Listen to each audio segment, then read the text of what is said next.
hell experiences the absence of God. And where God is not present, it's always chaotic. Heaven is a place of joy. Hell, a place of suffering.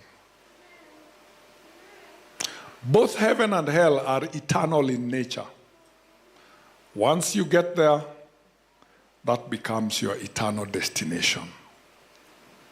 Heaven is an abode of God and his angels.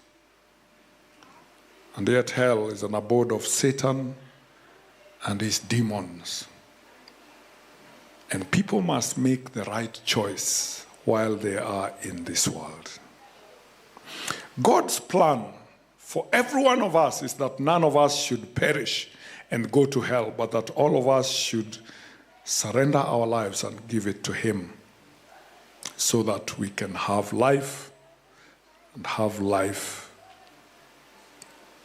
in its abundance. I was thinking slightly about about heaven. And you know, if you read the Bible, you will not get a very full description of heaven. There are bits and pieces that are thrown in here and in there. It's a place whose streets are made of gold.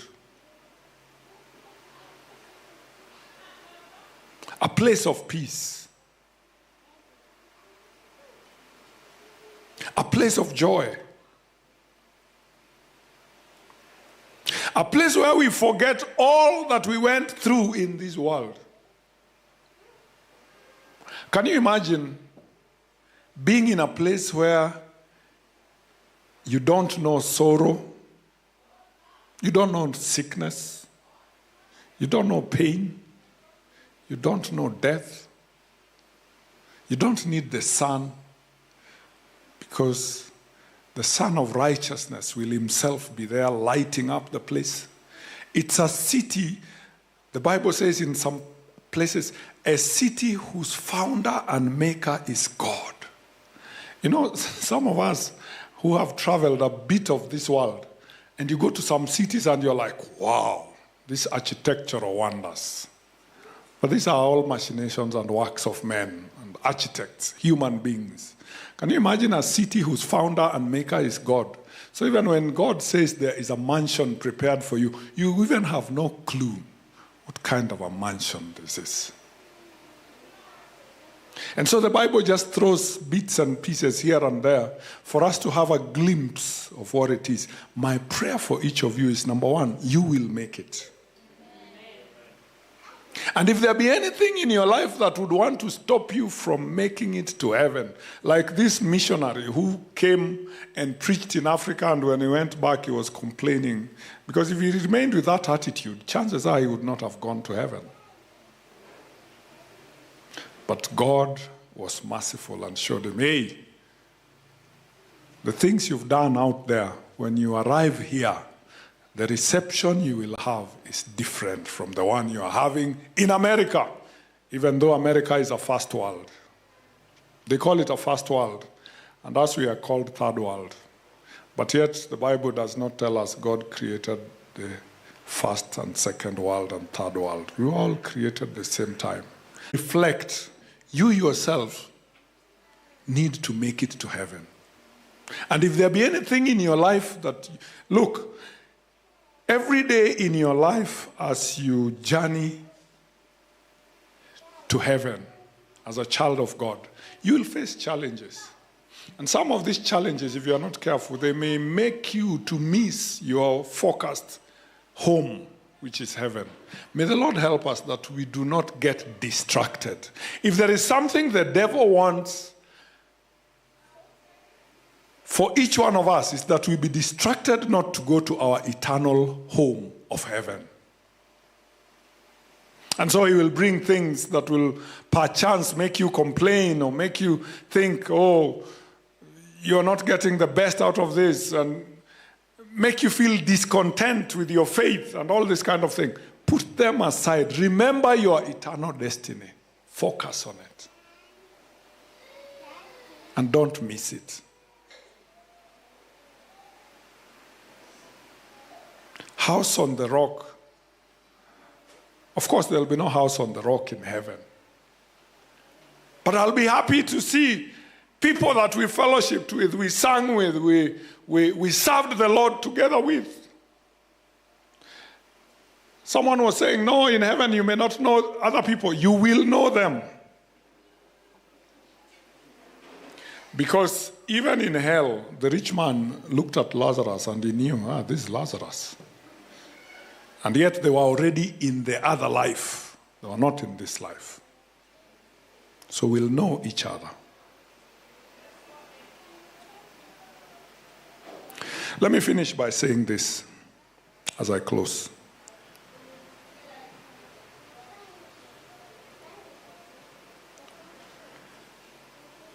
My own salvation, me,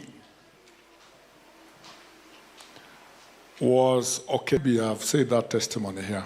I'm not sure whether it's here. But my own was orchestrated by the fear of hell and the fear to miss heaven. Because I grew up in an environment where we were taught about God. Every Sunday we were in church. So I heard all these stories about God, about heaven. I heard about the devil, about hell.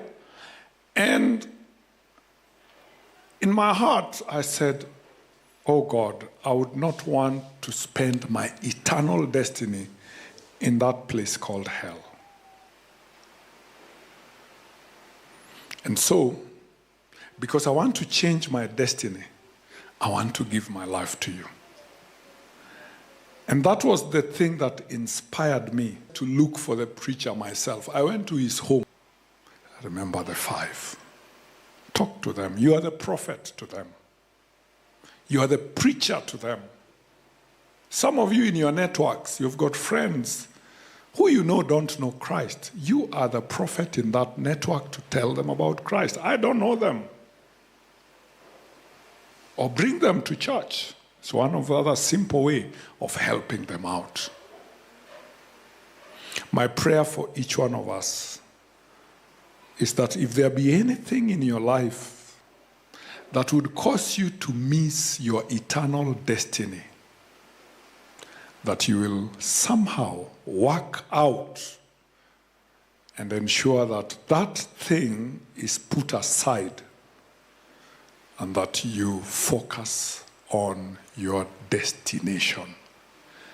We are not in this world to stay. We are pilgrims. We are passers-by. We are sojourners. You know sojourners? Do you know how, those of you that have traveled to another country, and you have, in fact, before they give you a passport, they tell you, give us a return ticket so we know you are coming back.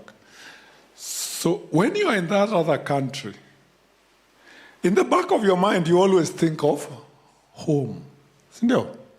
However good the place is, the place could be wonderful. There could be good food and everything you've wanted to see and wanted to have is there. You enjoy it, but in the back of your mind, something tells you the date of your ticket is just 2 days away. Then you go where? Home. God knows our return ticket to our home is when. And that date is hidden from all of us. But when that day comes, may we go to our eternal homes with joy, like Lazarus did. It is my prayer for each one of us that God will help us, that we will soberly relook at our lives and ensure that we have been prepared as much as possible for our eternal home. There are a few times in my life where